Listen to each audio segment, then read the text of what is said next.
Way back when we started FreshCap, there was almost no one else selling mushroom supplements. It just wasn't a thing. Now, today, there are a bewildering number of choices for consumers, and there's new ones popping up every single day. So how are you to know what to pick? To make it easy, watch this video to find out the top 4 things that you need to know when buying mushroom supplements.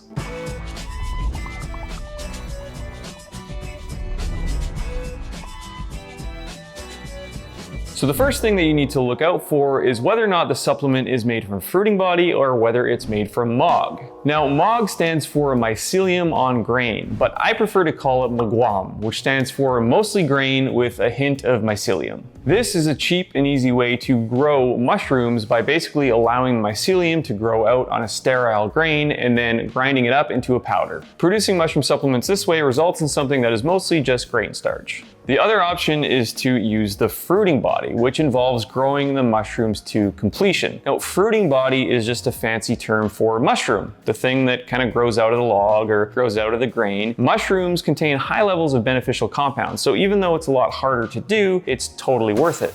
The caveat here is that mycelium actually can be beneficial and is perfectly reasonable to use in a supplement. The way that this can be done effectively is by using mycelium that's grown in liquid fermentation. Basically, mycelium is grown in big vats in kind of a nutritious broth, and then what you can do is you can strain out that liquid and end up with pure mycelium, in which case you could have a product that is just pure mycelium and you'll get all the benefits of that. I think this is headed to a place where the process is going to continue to get better and better all the time, and specific strains of mushrooms are going to be grown that are trying to isolate for specific compounds, and it's actually an area in mushroom supplements that might be quite interesting over the coming years. Using mycelium on grain, however, it's impossible to separate the grain from the mycelium in the final product, and what you end up with is a product that is really high in grain starch, really high in rice or oats. And I'm guessing if you're using a mushroom supplement, you're looking for the mushroom and not the rice or oats. And there seems to be a lot of debate in this in the mushroom community where people are kind of arguing for one side or the other, but I think mycelium on grain versus fruiting body is not really a great argument. There's benefits to the mycelium and there's benefits to the fruiting body. So if you want to find a supplement where you're comparing mycelium and grain versus fruiting body, you want to pick the fruiting body. Again, with the caveat that mycelium can have benefits.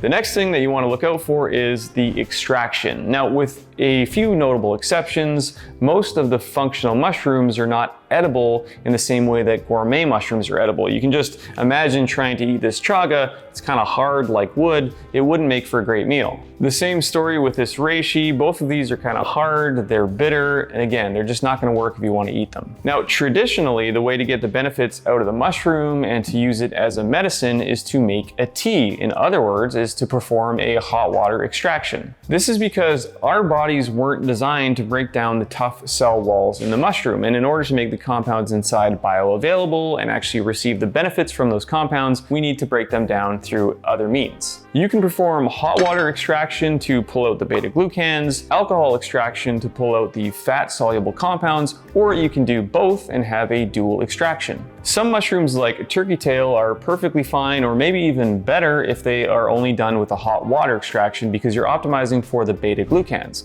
Other mushrooms like reishi or chaga really benefit from a dual extraction because not only do they have the beta-glucans, they are also packed with triterpenes, which are the alcohol-soluble or fat-soluble compounds from which these mushrooms derive a lot of their benefit. The bottom line is, if you want to get the most benefit out of functional mushrooms, look for products that have been thoroughly extracted. So once you know that an extraction has been performed, a lot of people like to look at the different extraction ratios. And one thing you should keep in mind when you're doing that is to make sure the product isn't just using something called equivalent weight. This concept in mushroom supplements can be super deceiving. First, you need to just understand extraction ratios. And basically all that means is a ratio between how much mushroom it took to make a certain amount of extract. So for this reishi, for example, say it was an 8-to-1 extract, that would mean that it took 8 pounds of reishi to make 1 pound of reishi extract. So basically any product that has undergone an extraction will have had an extraction ratio, but it's not super important to have that ratio on the label because a lot of the times it can be meaningless. If you have, say, a 100-to-1 extraction ratio, well, that sounds really powerful, but that might just mean that it was a really inefficient yield.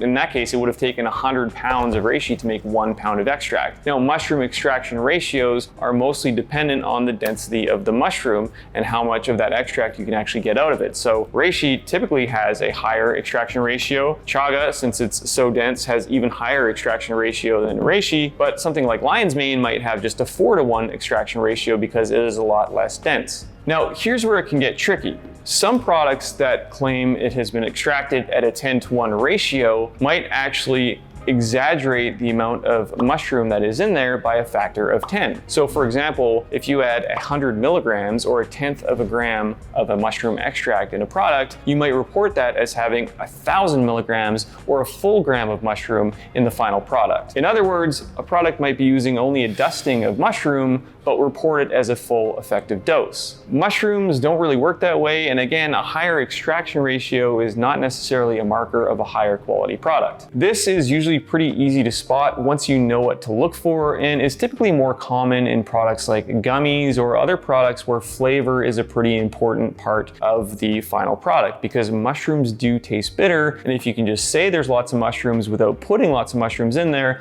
well, that makes it a lot easier to formulate the product. So with all that being said, since you want an effective dose when you're using mushroom supplements, it's important for mushroom supplement producers to put the actual level of active compounds and the actual amount of mushrooms on the label of the product that you're buying. Again, the important thing to know with extracts is just that it has been extracted, and in that case, you can look for the level of active compounds in the final product, which leads to the next thing that you should be looking for, which is to make sure that the manufacturers are actually testing for the level of active compounds. Because of course, the reasons why mushrooms have their wonderful properties and the reason why we use them to benefit our health is because of the compounds inside and the way those compounds can interact with our body. So we want to make sure that they're in there. And even though a product might be extracted, it's hard to know what exactly might be in there unless you test for it and print it right on the label. Luckily, beta-glucans and triterpenes, which again are the compounds inside of the mushroom that give them those wonderful benefits, are pretty easy to test for. So if it's a pure mushroom product, there's really no reason why you can't test for it and print the level right on the label. Keep in mind that different species of mushrooms will have different levels of active compounds, and you can't really compare one to the other to tell which is better. For example, turkey tail typically has a really high concentration of immune-supporting beta-glucans. Chaga has a lower concentration of immune-supporting beta-glucans, but you can't really compare turkey tail to chaga. But you can compare one chaga supplement to another chaga supplement and see what the level of active compounds are between those two different chaga supplements. You should also make sure that the beta-glucan that is tested comes from mushrooms and is actually fungal beta-glucan, because there are other things like oats that actually have oat beta-glucan. So even though it might have beta-glucans, it doesn't have those fungal beta-glucans that you actually get the immune supporting benefits from. But as long as the product is made from pure mushrooms, you can know that the beta-glucans that are printed on the side of the label actually come from mushrooms and are actually in the product. Of course, there's so much more to know about mushroom supplements, but hopefully this video was helpful in giving you a few quick tips or a few things that you can look for